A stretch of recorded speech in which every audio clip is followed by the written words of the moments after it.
Kamusta po kayo? Bago po ang lahat, first things first.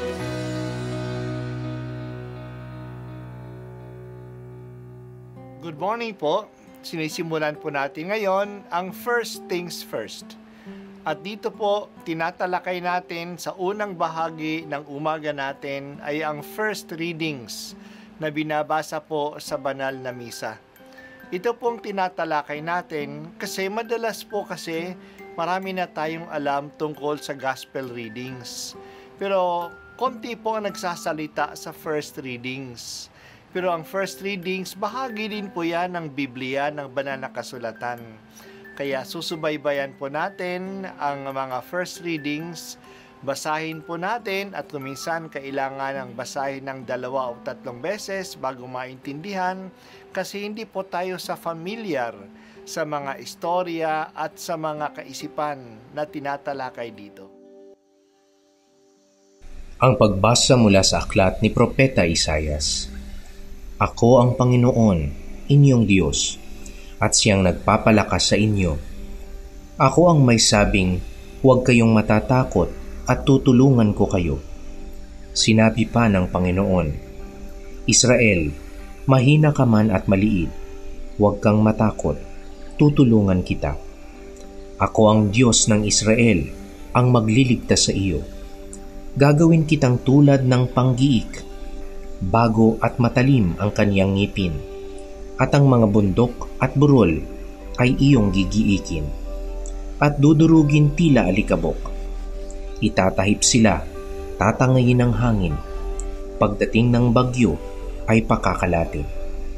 Magdiriwang dahil sa akin na inyong Diyos, pupurihin ninyo ako at dadakilain. Pag ang aking bayay inabot ng matinding uhaw, na halos matuyo ang kanilang lalamunan. Akong Panginoon ang gagawa ng paraan, akong Diyos ng Israel ay di magpapabaya. Sa tigang na burol ay magkakailog, sa gitna ng lambak masaganang tubig ay bubukal. Aking gagawin na ang disyerto ay maging tubigan, sa tuyong lupain ay may mga batis na masusumpungan. Ang mga disyerto ay pupunuin ko ng akasya at sedro, kahoy na olibo at saka ng mirto, kahoy na sipre, alerces at olmo.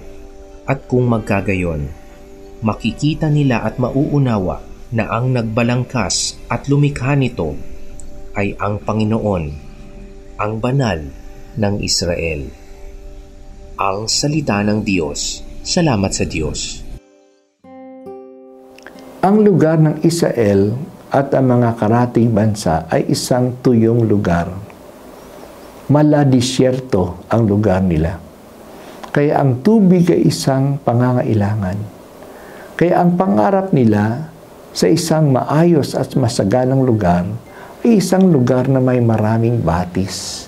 Isang lugar na sagana ang tubig. Yan ang larawan nila ng paraiso. Kaya ang larawan nila sa Hardin ng Eden, sa Genesis chapter 2, ay isang lugar na dinadaluyan ng 4 na ilog.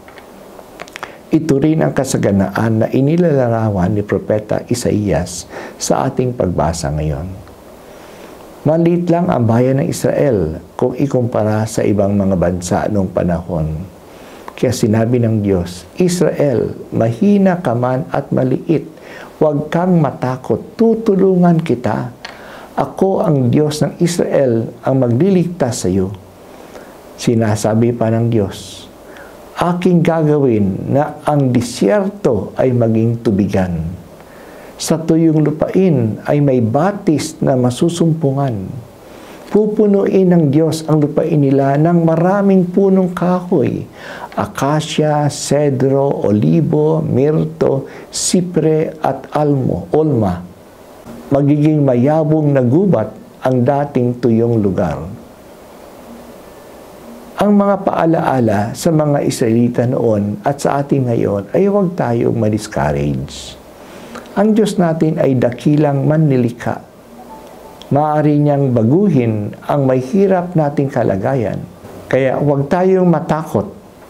Manalig lamang tayo sa Kanya at patuloy na magsikap. Hindi siya magpapabaya. Darating din ang kasaganaan.